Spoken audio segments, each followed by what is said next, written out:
Estamos en vivo. Vamos a analizar las últimas noticias sobre la situación en Ucrania. Tenemos como invitado a Alejandro Linares, periodista y analista internacional. Bienvenido, Alejandro. Gracias por acompañarnos. Rusia anunció un alto al fuego temporal en las cercanías de Azovstal para permitir la evacuación de civiles, pero por otro lado Reino Unido dice que Rusia quiere apoderarse de Mariupol antes del próximo lunes, justamente cuando se conmemora el triunfo de la Unión Soviética sobre los nazis. ¿Crees que esto es posible? Quisiera que nos brindaras una actualización sobre lo que está ocurriendo en este momento en Ucrania. Bienvenido. Hola Marjorie, buen día, te saludo, también saludo a la audiencia de BPI TV. La situación en Mariupol es más o menos la siguiente. Hasta el día martes de esta semana, en esa ciudad quedaban unas 100.000 personas, unos 100.000 civiles que no habían podido ser evacuados. 200 de esos civiles se encontraban en Azovstal, una planta, un complejo siderúrgico, acerero, que está allí en la ciudad de Mariupol y que se encuentra rodeado, se encuentra sitiado por fuerzas militares rusas. Se han hecho intentos de evacuar no solo Azovstal, sino también Mariupol, pero esos intentos o esos esfuerzos por evacuar a los civiles se han dado con ciertos traspiés. Para ponerte un ejemplo, en esta semana se tenía previsto que de Mariupol salieran hacia zonas controladas por Ucrania 14 autobuses. De esos 14 autobuses, solo 3 lograron llegar a la ciudad de Zaporilla, a la localidad de Zaporilla, que está bajo control, bajo mando ucraniano. Los otros 11 autobuses simplemente desaparecieron en el camino. No se conoce cuál es el paradero de esos autobuses, tampoco se conoce cuál es el paradero de los civiles que estaban a bordo de esos autobuses, lo cual hace temer que esos civiles hayan sido movilizados hacia zonas controladas por Rusia, lo cual constituiría un desplazamiento forzado de civiles y por tanto un crimen de guerra. En cuanto a la situación en Mariupol, evidentemente la ciudad ha sido duramente golpeada por las arremetidas de Rusia y sí, ciertamente se dice que Rusia, sus fuerzas militares, estarían tratando de tomar el control pleno, el control total de Mariupol hacia el 9 de mayo o antes del 9 de mayo. ¿Por qué? Porque el día 9 de mayo se celebra la victoria de Rusia, de la Rusia soviética, de la Unión Soviética sobre la Alemania nazi. Esa fecha no solo es patria para los rusos, sino que también es simbólica.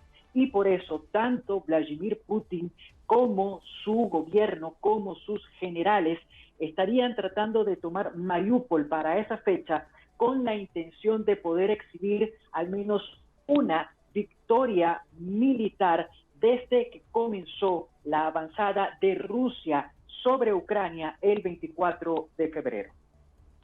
Alejandro, hay imágenes aéreas que muestran cómo hay ciudades de Ucrania devastadas por esta invasión. El presidente Volodymyr Zelensky lanzó una plataforma global de recaudación de fondos para ayudar a Kiev, la capital, y ganar la guerra con Rusia y además reconstruir toda la infraestructura del país. ¿Cómo ves el apoyo de los países al presidente Zelensky, quien en reiteradas oportunidades ha pedido mayor dotación de equipos de guerra para poder enfrentar esta invasión? Ucrania, en efecto, está recibiendo ayuda militar, en efecto, está recibiendo apoyo militar. Puedo citar 2 ejemplos. El primero de ellos es el de Alemania, que rompió con su tradición de no asistir militarmente a otras naciones. Alemania ha estado enviando equipos, ha estado enviando armamentos a Ucrania, y también está el ejemplo de Estados Unidos. Estados Unidos inició o comenzó ayudando a Ucrania con armamento liviano y últimamente ha estado enviando a Ucrania equipos pesados, artillería pesada. Pero además de eso, fuerzas militares estadounidenses están entrenando a militares ucranianos en territorio europeo, concretamente en el territorio de Alemania. Entonces, Ucrania sí está recibiendo apoyo militar de parte de las potencias occidentales. Con relación al apoyo financiero, el apoyo financiero que ha recibido Ucrania hasta la fecha ha sido un apoyo financiero, un dinero que se le ha dado a Ucrania, que se le ha otorgado a Ucrania para que pueda financiar su guerra, para que pueda financiar sus fuerzas militares y de esa manera hacerle frente a Rusia. Hasta este momento no se ha hablado de un apoyo financiero para reconstruir Ucrania una vez culminada la guerra. Ese tema empezó a tocarse hace poco. Como tú bien señalaste hace unos minutos, el presidente Volodymyr Zelensky lanzó una plataforma llamada United 24. A través de esa plataforma, los civiles del mundo entero, con tan solo un clic, podrán hacer donaciones. Ese dinero va a parar o va a ir al Banco Nacional de Ucrania y con ese dinero no solo se va a financiar la guerra de Ucrania, o más bien la resistencia ucraniana, sino que los fondos también se utilizarán para reconstruir Ucrania una vez culmine la guerra. A propósito de ese tema, también hay que decir que a mediados de esta semana, la presidente de la Comisión Europea, Ursula von der Leyen, estuvo hablando acerca de un posible financiamiento para ayudar a reconstruir Ucrania luego de que termine la guerra. Von der Leyen no precisó cuál sería la suma, cuál sería la cantidad, no precisó cómo se otorgarían esos fondos, cómo se haría llegar ese dinero a Ucrania, pero ya se está considerando darle dinero a Ucrania para que el país pueda reconstruirse, insisto, luego de terminada la guerra. Alejandro, la OTAN anunció que aumentará su presencia en la frontera de Suecia y también en el mar Báltico. ¿Esto pudiese agudizar aún más la situación de tensión que ya existe? La acción de la OTAN, el accionar de la OTAN responde a su estrategia de contención. Es decir, no solo se trata de reforzar la seguridad en aquellas zonas o en aquellos países que pueden ser sensibles, susceptibles de ataques rusos, sino que también se trata de mantener el conflicto dentro de las fronteras de Ucrania. Lo que se quiere es mantener el conflicto, la guerra ruso-ucraniana, ucraniana-rusa, dentro de las fronteras de Ucrania. Probablemente esto lleve al Kremlin, sobre todo al presidente Vladimir Putin o a sus voceros, a hacer algún tipo de observación, a hacer algún tipo de crítica, y en ese sentido podríamos ver palabras altisonantes, un posible incremento de las tensiones, pero insisto, la estrategia de la OTAN no es la de vincularse directamente en la guerra ruso-ucraniana, sino la de reforzar su presencia en las zonas, en los países que podrían verse atacados por Rusia con la intención, número uno, de evitar esos posibles ataques, número dos, de mantener el conflicto dentro de las fronteras de Ucrania. Desde que comenzó la invasión de Rusia a Ucrania, por tercera vez la OPEP y Rusia volvieron hoy a confirmar la alianza petrolera y además a refrendar un moderado aumento del bombeo sin reaccionar al actual encarecimiento de lo que se conoce como el oro negro en uno de los mercados energéticos convulsionados por este conflicto. ¿Cuál es tu lectura sobre esto que está ocurriendo?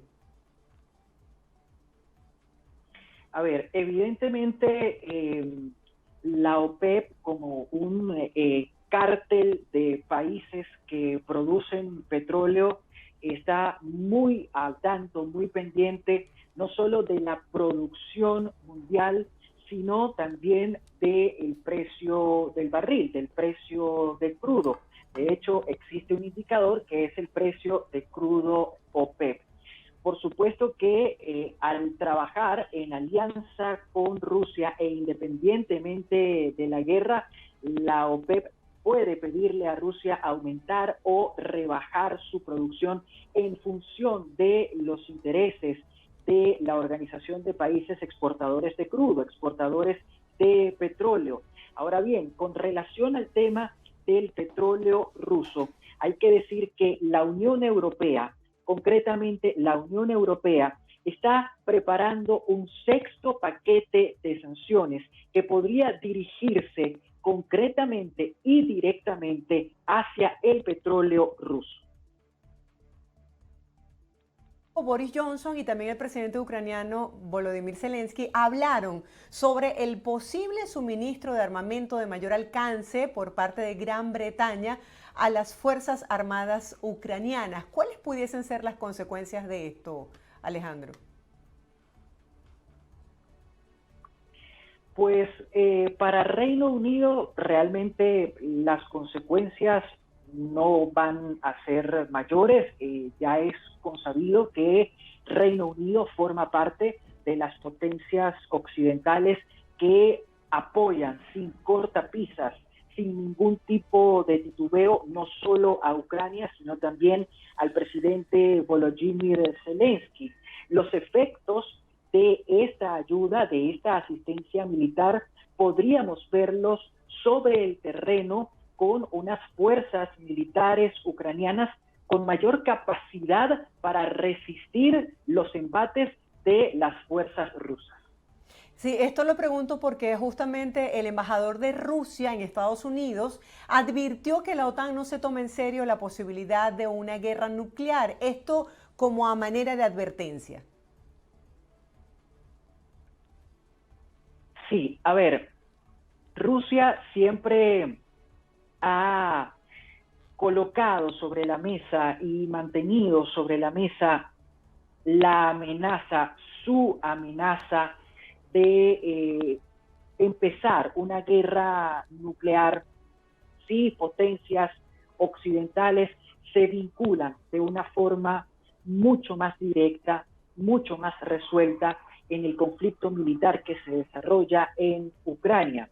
Ahora bien, si bien es cierto que esa amenaza nuclear o amenaza de guerra nuclear existe, es latente, hace poco la Duma, que es el parlamento ruso, el parlamento de Rusia, voceros de la Duma, aseguraron que Rusia solo acudiría o presionaría el botón de su guerra nuclear en caso de verse severamente afectada y en caso de que su seguridad se vea realmente comprometida, realmente en riesgo, lo cual hace suponer que Rusia estaría esperando algún ataque o solo activaría su plan nuclear, su fuerza de defensa nuclear, si es atacada de manera directa. Alejandro, a estas alturas de la invasión de Rusia a Ucrania, ¿cómo ves las capacidades tácticas y militares de cada país? Porque cada día hay información tan nueva y se va renovando y uno queda como desactualizado con respecto a cómo van, en qué posición está Ucrania, en qué posición está Rusia. ¿Cómo lo ves tú? Bueno, al igual que al comienzo de la guerra, Rusia continúa siendo mucho más poderosa en términos militares que Ucrania, que la propia Ucrania. De allí que el presidente ucraniano Volodymyr Zelensky insista tanto en que Occidente apoye militarmente a Ucrania.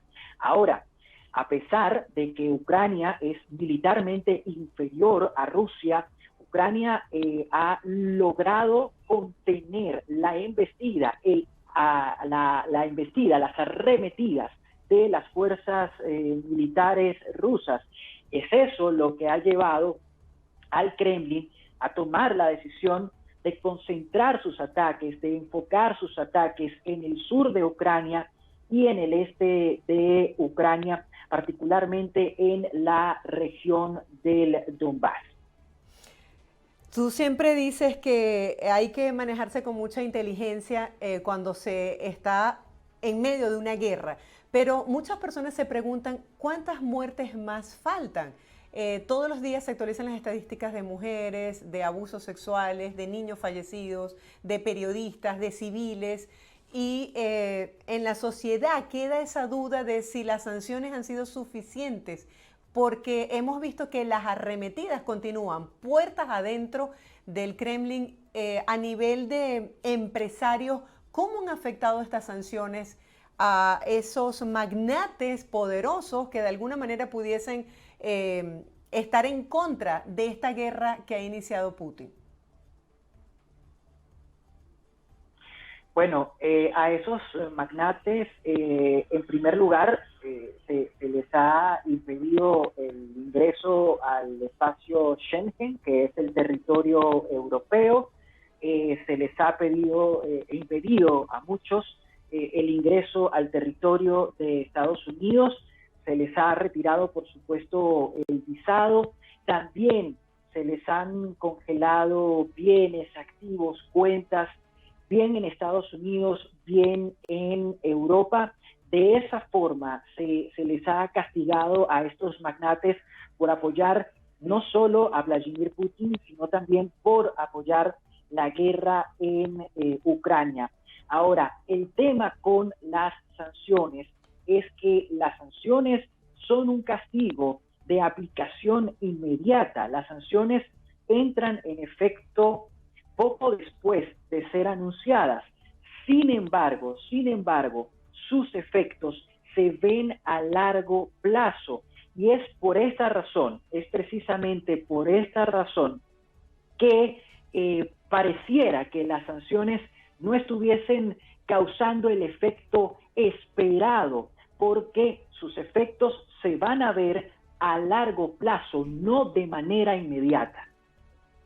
Alejandro, ya para despedir me gustaría saber cuál es la actualización de los desplazados, cómo se suministran alimentos, medicamentos en medio de estos bombardeos en ciudades que están devastadas, cómo es la situación que se vive en este momento en territorio ucraniano.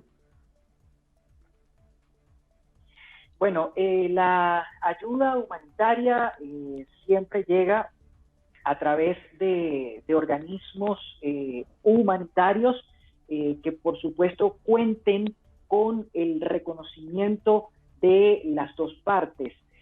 Uno de los más reconocidos y uno de los que de hecho tiene presencia sobre el terreno es la Cruz Roja Internacional, a través del Comité Internacional de la Cruz Roja y de la Media Luna Roja. Para hacer llegar la asistencia humanitaria siempre es necesario hacer ceses al fuego temporales, de manera que una vez que se paralicen las hostilidades, los equipos humanitarios puedan entrar de forma segura a las zonas en conflicto, no solo para llevar los insumos, no solo para llevar agua, para llevar alimentos, para llevar frazadas, cobijas, no solo para llevar ropa, sino también para asistir a las personas que se puedan encontrar enfermas, que se puedan encontrar heridas. Esos ceses al fuego también sirven, también funcionan para abrir corredores de evacuación que le permitan a los civiles salir de las ciudades o salir de los sitios en conflicto de manera segura. Esto que estoy planteando y que estoy diciendo es lo que debe ocurrir en teoría. Sin embargo, en Ucrania hemos evidenciado cómo Rusia en muchas ocasiones ha impedido o dificultado el trabajo de los equipos humanitarios que están sobre el terreno, equipos como la Cruz Roja, equipos como Médicos Sin Fronteras, pero también ha impedido o dificultado la evacuación de civiles no combatientes.